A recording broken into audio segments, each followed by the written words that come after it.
you move around the space? How long do you spend in different places? Do you do things, a bunch of different things at the same time? Do you do one thing and follow it through? Talk about how you physically exist in that space of productioning. Well, that's a tough question. It varies day by day. I can tell you about my ideal day, which is always the best, and that's that.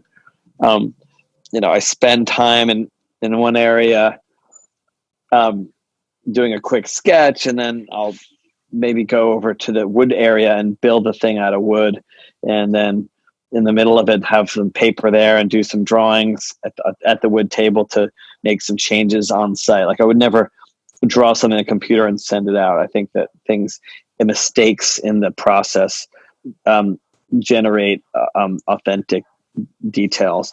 And then maybe I would, if I was really lucky, I'd bring it over to the metal area and apply some metal parts, which would mean fabricating some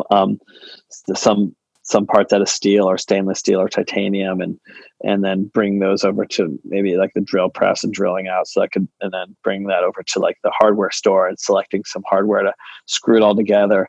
And that maybe the object would return to one of these other places. Like I would go back to the wood shop for some cuts, or maybe I'd fuck it up and have to resin something back. So I'd bring it to the resin room and apply some epoxy resin with some fiberglass or carbon fiber for reinforcement.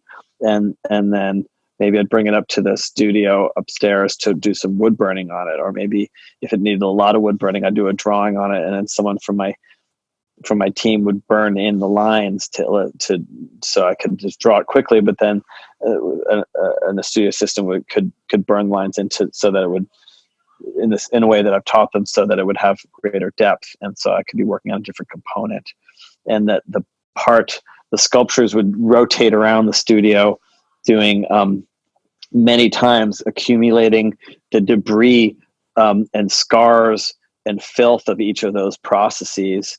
So you might see the smoke from the wood burner. You might see like sawdust usually brushes off. You don't see that, although it could be mixed in with the glue.